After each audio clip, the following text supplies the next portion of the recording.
haven't been out here in a little while, huh? This is such a small little plant. Obviously it's towards the north side, so it's not growing so huge. All right, well today we are going to be planting some bulbs that you could plant in the summer.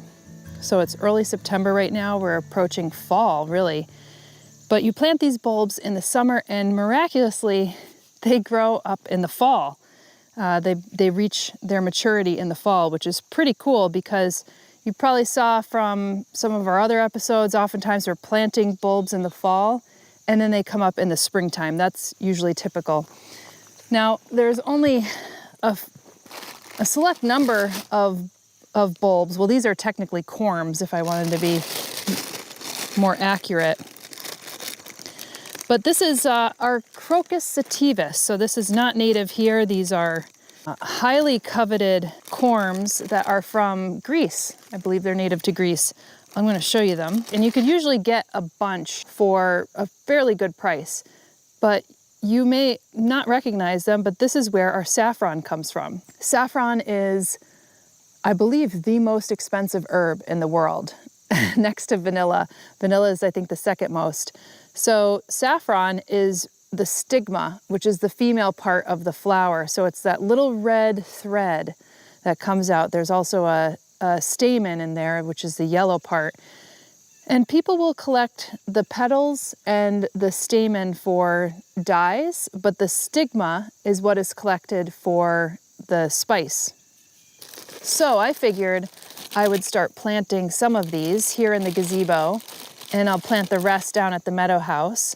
And I have maybe 100 of them, and these are perennial. We're in like a zone 5, 6 now, so I found that most of them will come up, but you have to start collecting pretty much every day between October and November, depending on when the flowers start to come up. And you'll want to collect them when the flowers are still slightly closed, not maybe fully opened, but like just opening.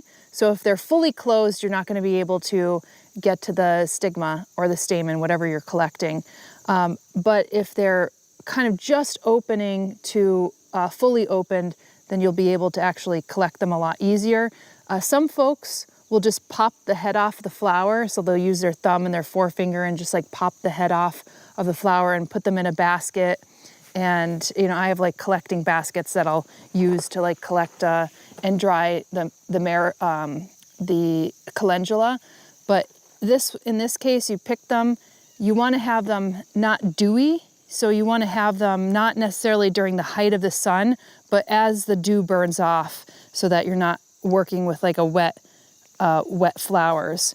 But yeah, I mean, pretty much October and November, if you don't have snow, and we have been having snows later and later, sometimes not until January, so it makes collecting saffron that much easier.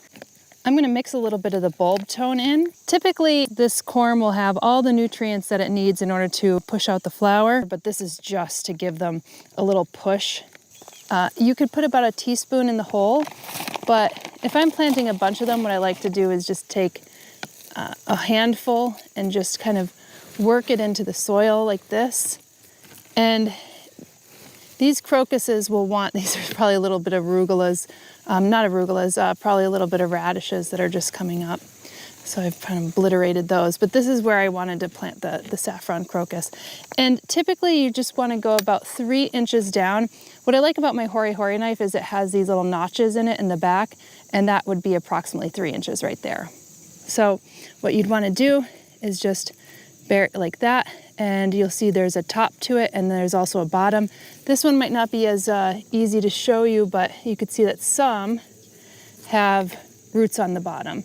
So I would generally orient them like that, but as I shared when we did our bulb lawn, we kind of just toss the bulbs in and they find their way up. But then you'd want approximately 3 inches. I'm just going to eyeball it, but if you want to be really precise, then you could do that. And that's basically it. And then I'm going to have to be out here basically every October to November, every day, and just see what might be blooming, because you don't want them to go, you really want to get them at the right time. And so you have to be a little bit more vigilant. And I think the problem is when I have them in the orchard, I have so many other plants that are growing in the orchard and they've gotten so big now that if you plant them under bushy plants, you may just really miss them. You'll want about 6 hours of sun per day for these.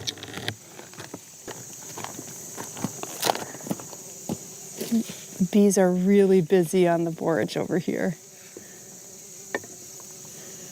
I got a close-up of one where he just was pollinating it and the flower fell off. And he fell off with the flower and he's still pollinating it. Okay, so I'm gonna plant all this crocus in between this borage, which is great. It's a nice little underplanting. I can see that I have some seedlings growing up here too, so I'm gonna try to avoid those.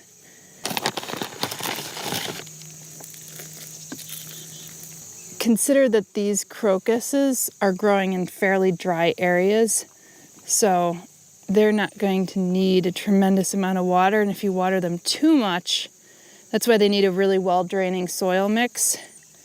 If you water them too much, they'll probably just rot, especially if you have like a wet fall or like early snows, then that could be a bit challenging for these.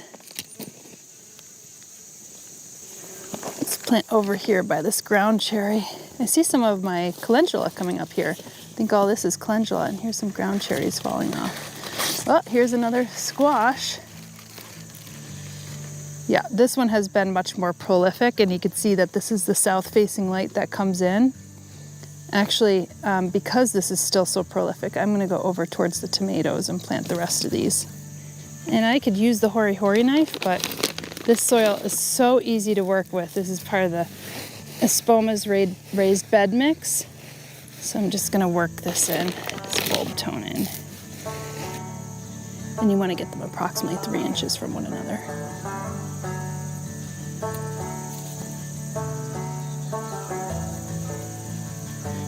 I'd say 3 to 4 inches. They get about 4 to 5 inches high.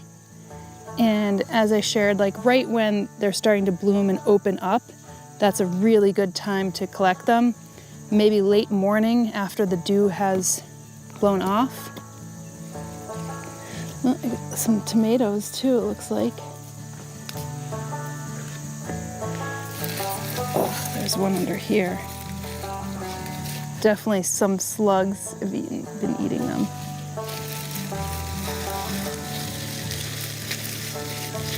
I prefer to get them before the slugs and then just let them ripen in the house. This one definitely was eaten by a slug. Look at that. Some ants are on it. Well, I'll leave that for them. We have way too many tomatoes that we know what to do with. This one has also been eaten.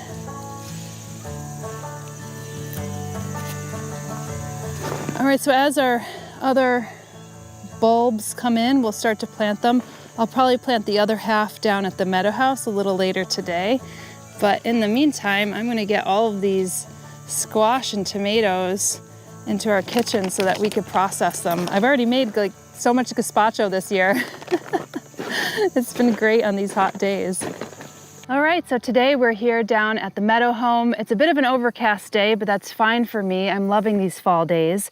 And today we're going to be planting some bulbs that actually, in my opinion, should have been planted in the summer, and they actually bloom in the fall. These are crocuses that bloom in the fall, but you should plant them in the summer. It's now at the end of September, and if you recall, just a few weeks ago, we were planting our saffron crocuses up around the gazebo garden. I planted a few down here as well and in the planters, but these are different kinds of crocuses, and you know, we rely on when the Netherlands can send them, and you could see that these are already raring to go. You see this little shoot coming up from this corm. So these are geophytes, which essentially means that they have a storage unit underground. And in this case, a lot of people call them bulbs. I will often call them bulbs as well, but they are truly corms. And this one is Crocus pulchellus. So you can see I got it from White Flower Farm. And then I have another one called Crocus speciosus. And I have a cultivated variety called Crocus speciosus albus, which of course is a white color. Otherwise, these are a bit more of a lavender purple shade. And these are autumn blooming bulbs, which is unusual because all the crocuses that I had planted up in the 80,000 bulb lawn, those you plant in the fall and they start to flower in the spring. Well, these are different. They're autumn flowering, and which is why you should probably try to get them to the ground earlier rather than later. And actually, I ordered a bunch of colchicums, which I wanted to show you, and they may still come in, but those are also some fall blooming bulbs, and I wanted to give you a different selection of fall blooming bulbs that you could plant. And again, those I would be, more akin to planting them in early September, in the summer months. And we'll see if they come in though. So this is the Pulchellus. I think this is the Pulchellus. Did I pick this out of the Pulchellus? We'll see how they look different from Speciosus. And I'll throw a big word out there for you. I mean, I already threw out geophyte, I guess, but these are hysteranthus, which means that the flowering happens before they leaf out. So you can see that these are slightly smaller, these little Speciosus. And Pulchellus means like pretty, or little beauty or something of that nature. So, and the interesting thing about Speciosus is that these are both from around the Turkish area, Turkey, but the Speciosus they recently discovered, maybe they just had a misnomer of it, but they recently discovered it in Bulgaria. And when I mean discovered and recently, it's like within the last 1 or 2 years. So that's pretty cool that you could find that. So what I'm gonna do is plant them. And because my idea was to plant many different types of crocuses in here, including the spring blooming crocuses, I think what I'm gonna do is try to start in the middle and then work my way outwards, because I was gonna underplant these with violets, and I was thinking about doing the same here, but I thought, what, let this just be the crocus bed. And then that way I'll have crocuses coming up in the fall and the springtime. So what I'll be doing is I'm just gonna add. These have everything they need in order to emerge. As you can see, they're already emerging, but I'm just gonna add some bulb tone in here, just kind of on, and then I'll work it in. But this will give me an idea as to where I'm gonna be planting them. You could either put like a teaspoon in the hole, and these do not have to go down far. Typically it's 2 to 3 times the length of the bulb, so that's not very much. And you could actually bury this. It will find its way up. So I'm just gonna mix both the Pulchellus and the Speciosus together. I'll put the whites with the purples and whatnot. But this will be exciting because I'm planning on these coming up sooner rather than later. And they look like they're kind of ready to go because the saffron crocuses that I planted earlier, they typically for me here will start blooming in the late fall, like November. These look like they're ready to go in like a few weeks, couple weeks. Look, I got a couple of these that have like 2 heads. Look at these. So those are just, they look like claws, don't they? Pretty crazy. So these are the type of corms that you could just toss in a couple.